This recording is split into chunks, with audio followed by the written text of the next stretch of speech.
I want them home. I want to hold them. And I want them home. What happened was we woke up, I heard them playing in the next room beside us, and I was drifting in and out of sleep, and they're not the type of kids that we tell them not to go outside on their own. We always make sure that we're out there with them, watching them, and they happen to just get out that sliding door, and we can't hear it when it opens, and they were outside playing, but we weren't aware of it at the time. Lily and Jack Sullivan are still missing, and it appears they went missing from a yard that's completely fenced off. But after taking a closer look at the yard and the surrounding areas on the property, I wanted to see what you all think of the children's playhouse. Now, don't get me wrong, it is a traditional tree fort that you may see, but the contents inside the fort are what I'm really worried about. Let's watch. Basically, there's not much else to say other than the search for Lily and her brother Jack continues here and around these woods and these deep woods in the Lansdowne area. I stand convinced that some people who walk among us, yes, some human beings who walk among us are what monsters are made of. They're not just in stories or in movies. They are definitely real life adaptations of the true monsters who roam this earth. Upon further review of the living conditions of the children, minus the insides of the buildings where they lived or where they would have frequented, I have come to the very grim conclusion that something much more nefarious happened to these children. And I have to say, just looking at where they were playing in their yard, it's a little creepy as we come up on what looks to be like a pen, but upon closer review, it looks like there is nothing in the pen. It looks like something that was used for punishment, in my opinion. I could be wrong, but it's definitely creepy. Like I said, this looks like it might be a horror flick or something.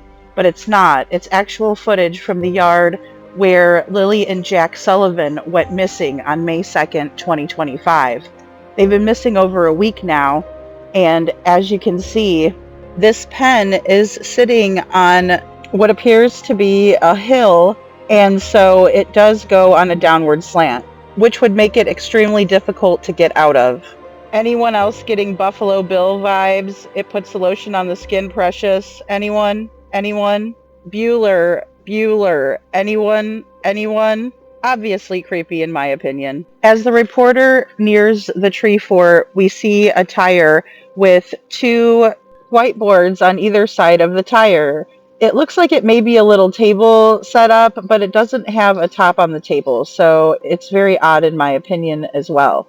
We are nearing the tree fort and we see a big orange pail, and as we get closer, there are really no remnants that children play in this fort. There appears to be some sort of machinery and perhaps a black bag of some sort in the corner. It's, again, a tree fort that you would see that is very rustic and is just kind of put together with the tree branches, and it's not really closed off from any of the elements or anything like that. It doesn't look very kid-friendly, and it also doesn't look very safe. Okay, now I want you to pay attention as we take a peek inside the tree fort. It looks like an old bottle of water, and then as we approach, we can see some sort of orange ties. Also, all the way to the left, you can see some sort of yard equipment. What happened to little Lily and Jack Sullivan? How come the stories never match up, and how come we see the same patterns over and over again when it comes to missing children? Come join the conversation tonight with Lady Freedom, 11 p.m. Eastern Time. No idea. I had no idea. I'm still searching every day. I'm waiting for information. I have to let them do a lot of their stuff with the aircrafts and everything else. I'm just staying as hopeful as possible. I want them home. I want to hold them. And I want them home.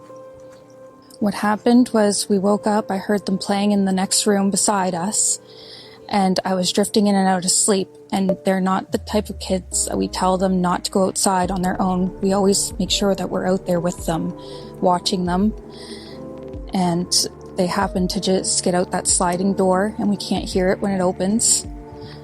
And they were outside playing, but we weren't aware of it at the time. Happened to just get out that sliding door, and we can't hear it when it opens. And they were outside playing, but we weren't aware of it at the time. And the next thing we knew, it was quiet, and we get up, and I tell him, my partner, Daniel, I tell him, "Do you hear the kids?" And he says, "No." And we get up instantly. We're looking outside. We're looking everywhere, yelling for them. And I instantly just call 911. I just had the instinct I needed to call. They're both really go-lucky children. They're so sweet. They talk to anyone. They'll talk your ear off. They will speak to anyone in a store. Everyone.